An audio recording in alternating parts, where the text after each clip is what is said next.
And the balance is between the amount of wind you're catching on your legs being relatively equal to the amount of wind you're catching with your arms, so that, again, you're staying in the center of the tunnel without moving forwards or backwards too much. You start catching a little bit more wind on the legs, starts lifting your legs up a little bit, and you start to move forwards. Okay. If that were to happen, I would give you this signal. Not too much. So, and each time we go in, how long? So 1 minute. Okay, good. Yeah. I can do that. Yeah, you'll be fine. So again, most important thing is just relax. Okay. Just open up, just like this. When you do go to fly, when you're in the door, you just come up with your hands up like this. Okay. You lean forward into the wind. You're going to be flying right away. And then when I bring you back to the door, just reach out, grip the inside of the door, tuck your feet down. What would be the most scariest thing that you've ever done thus far in your life? Ooh, that's a good question. Child, this size. That was terrifying, for sure. Anything else? I was just saying to Irina earlier, when you're, as you get older, certain things frighten you more and certain things frighten you less. So now, other people's opinions don't scare me like they did a few years ago, but roller coasters I find terrifying. People would argue that this is a big fear. What is one thing? What is the scariest thing you've ever done? The scariest thing I ever done is taking my prosthetic off and going outside the way how My name is Lorenzo. I'm your instructor. it felt like if you go outside naked. That's how I. Should do races? How long did it take you from knowing you wanted to do that to actually doing it? How long was it? It took me pretty long time, unfortunately. But I'm happy it happened to me, because otherwise I would have to live all my life in a total fear and not acceptance, and not be able to do what I'm doing right now and the life I'm living right now. And today, what are we going to be talking about? We're going to talk about fear, how we overcome it, and how we going out of our comfort zone with kindness to ourselves, without too much torture and struggle.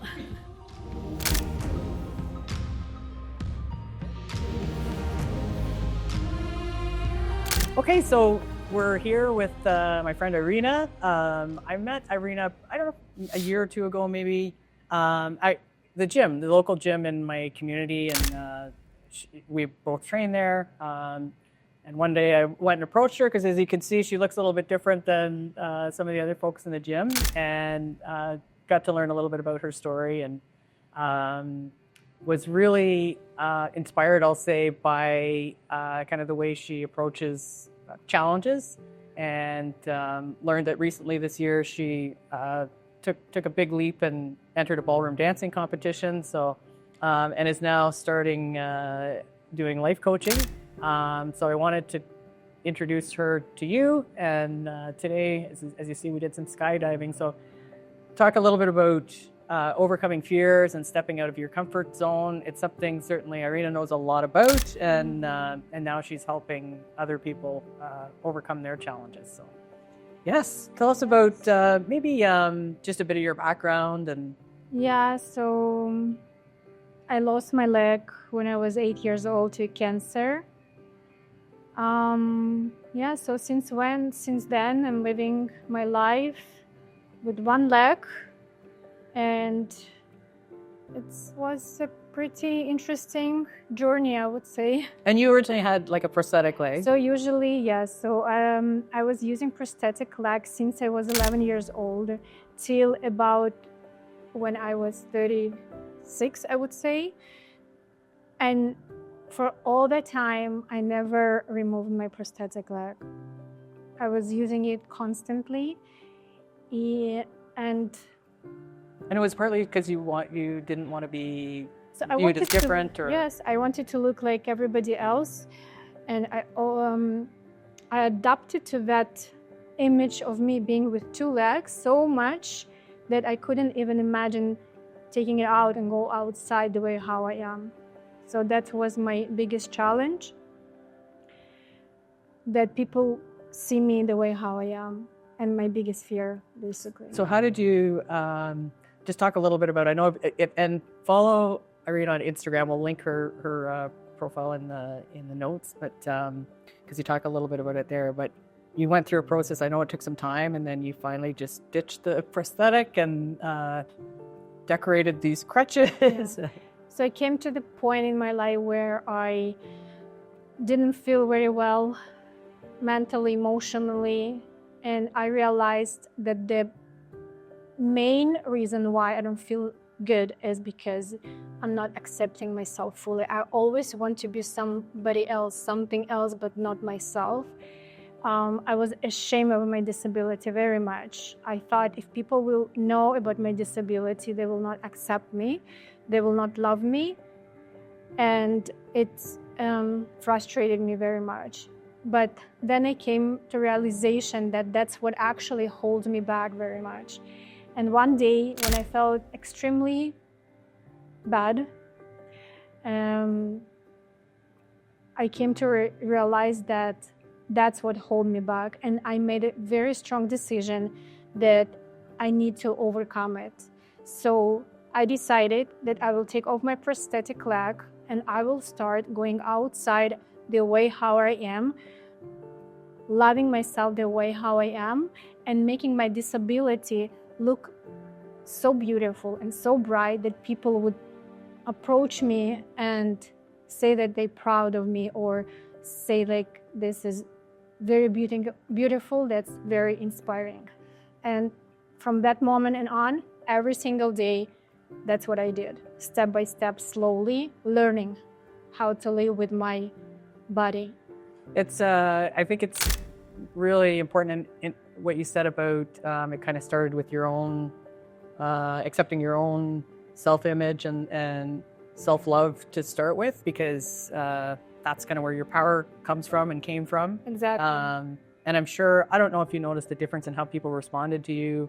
I'm guessing, it was even more, people embraced you even more when you kind of from internally had that. That's interesting thing, that when you take your biggest fear and you go into it and you overcome it, then life actually grants you with so much prizes that you wouldn't believe it could happen to you. So my disability attracted so much good attention. Yeah. It brought me to so many beautiful places. I started to live life to the fullest. And that's the best what could happen to me. And I couldn't even imagine that this is all possible with this body. It's amazing. Yeah, so that's what I learn, and that's what I do from now and on, to not fight the fear, to just realize it, to go through it, like holding hands with this fear, but still going through it. And that's what I teach people to do. And then you will meet on the other side your true self, the freedom, the feeling of achievement, and so much more. So I know you've done a lot of things that you maybe didn't think you could do, 5-10 years ago, and people are amazed at some of your accomplishments.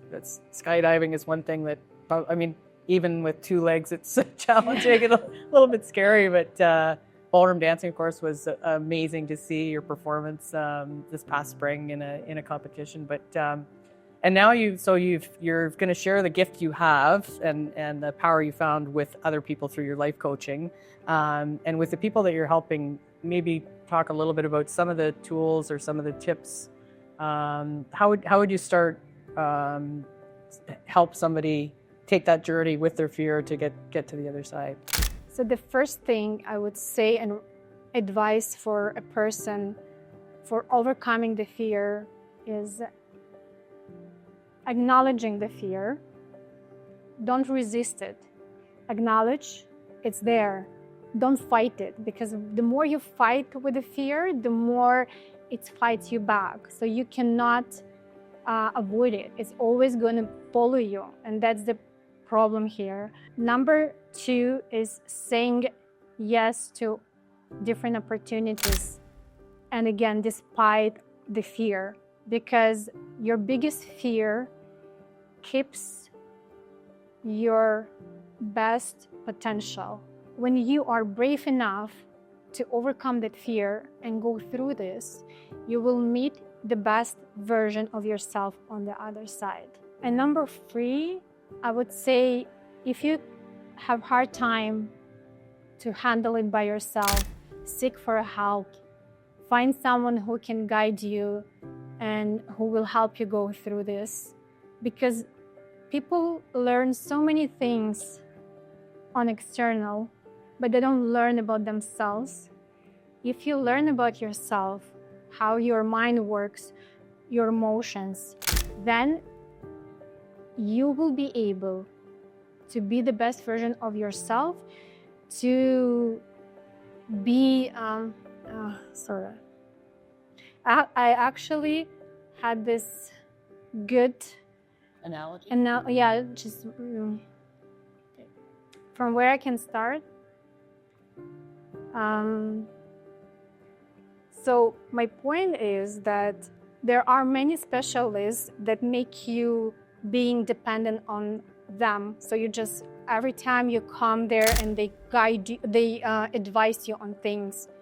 But what I do, I teach you, I give you tools to be helpful to yourself, to find the strength within you.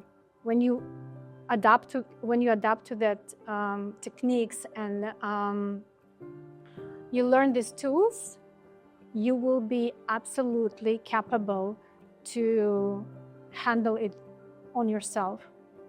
And that's the most important thing, to find the strength within us. One thing I was going to ask you is, I know there've been a lot of opportunities, as you mentioned, that and experiences that you've had. What's sort of next for you? Like I know the ballroom dancing was a very big dream that you fulfilled. What's next? What do you have in your mind still that you'd like to tackle that you haven't already? And I know there's a long list of things that you've achieved. But is there something? I'm putting you on the spot here, but is there something in your mind that maybe you want to do, like a bikini competition? No, Which one? a bikini competition. Yeah, actually, that's how we met. Yeah. I said you should do a competition. Shepard, you should do the competition. And actually, I did have it in my mind. Yeah. But somehow it didn't happen. You got onto a different challenge, a different opportunity. Yes. So you see, I was holding myself back for, let's say, like 35 years. Yeah. And now I feel like I'm free to do so many things, and I have so much in my mind, and I want to do so many things. Of course, I would love to develop my dancing even more than my ballroom dancing. It just requires a lot of financial investment. Yeah. But the truth is, that's what I would love to do. Okay. As well as I like trying different experiences, and I love traveling. So I had in my mind to go different parts of the world, find different challenging experiences there, and show the people how possible to travel with one leg and do all these type of experiences. And also dance everywhere I go. Dancing through life. Yes. Well, thank you for bringing me here, because I know I'd seen you try this, and I've never tried skydiving before. I was a little bit terrified, but thanks for spending time today and sharing your story. And I'm going to link where to find more about Irina. And Thank you very much. Thank you.